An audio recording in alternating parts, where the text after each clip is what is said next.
terima kasih kepada rekan-rekan media yang sudah menunggu. Jadi saya selaku kuasa hukum dari Bapak Paulus Waterpauw didampingi oleh tokoh-tokoh dari masyarakat di Papua. Ada Bapak Ustadz Ismail Aso dan Bapak Kepala Suku dari Papua. Komunitas masyarakat Papua Jakarta dari Kompaja. Kami melaporkan kuasa hukum Gubernur Lukas NMB atas nama Stefanus Roy Rening karena yang bersangkutan mengeluarkan pernyataan bahwa penetapan tersangka dari Lukas NMB itu karena politisasi atau kriminalisasi sebagaimana diungkapkan di beberapa media pada waktu yang lalu begitu. Jadi masih berhubungan. Barang buktinya tadi apa aja Pak yang dibawa? Baik, barang buktinya tadi kami bawa pertama adalah video konferensi pers itu yang sekitar tanggal 18 atau 19 September di 2022. Itu yang beliau Bapak Stefanus Roy Rening mengatakan bahwa mantan-mantan polisi kalau memimpin negeri ini berbahaya, bahwa penetapan tersangka Lukas NMB itu karena ditolaknya pencalonan Paulus Waterpauw, dan beliau menuding bahwa ini semua skenario atau kriminalisasi politisasi dari mantan-mantan jenderal polisi begitu.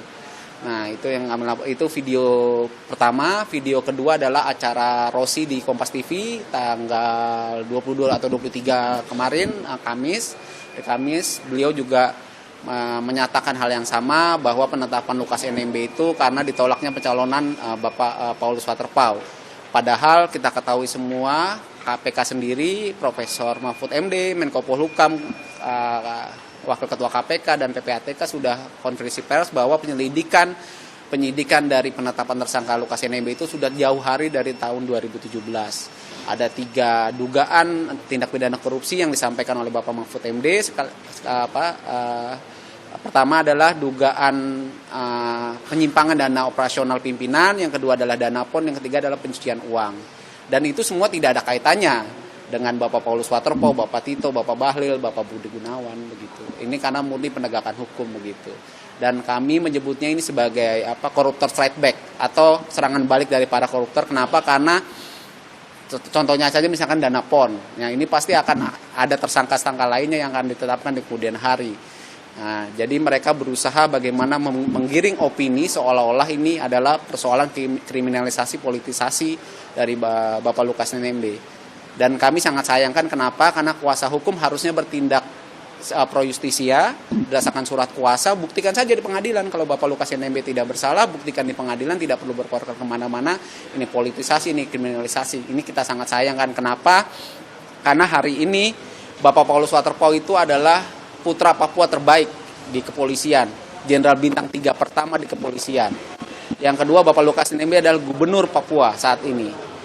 Baik Bapak Paulus Waterpauw maupun Bapak Lukas NMB ini memiliki masyarakat di bawah. Bapak Paulus Waterpauw ini dari suku Kamoro, Fak-Fak, Timika. Bapak Lukas NMB ini dari pegunungan.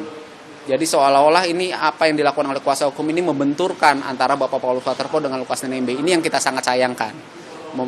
Seolah-olah kuasa hukum ini membentur. Jadi hari ini kondisi semakin memanas dengan ucapan dari kuasa hukum Bapak Lukas NMB sendiri, dan kami khawatir sebagai tokoh Papua juga di sini khawatir bahwa pernyataan dari kuasa hukum dari Lukas NMB Stefanus Roy Rening ini akan menimbulkan konflik horizontal di masyarakat di Papua begitu. Kemarin kan udah ngasih somasi ya, kalau nggak salah tanggal 26 itu udah ada respon atau pernyataan kan dari pihak Lukas NMB ataupun dari Pak Roy Rening sendiri?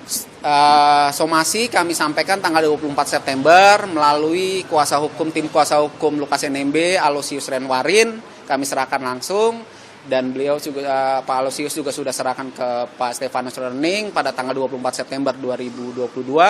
Namun di tanggal 25-nya justru membuat pernyataan kembali di perwakilan Papua bahwa penetapan tersangka Gubernur Lukas NMB itu karena politisasi atau kriminalisasi. Jadi tidak ada perubahan. Setelah disomasi pun juga tidak ada perubahan dan tidak ada itikat baik untuk mengklarifikasi dan tidak ada itikat baik juga untuk tidak mengulangi pernyataan tersebut begitu.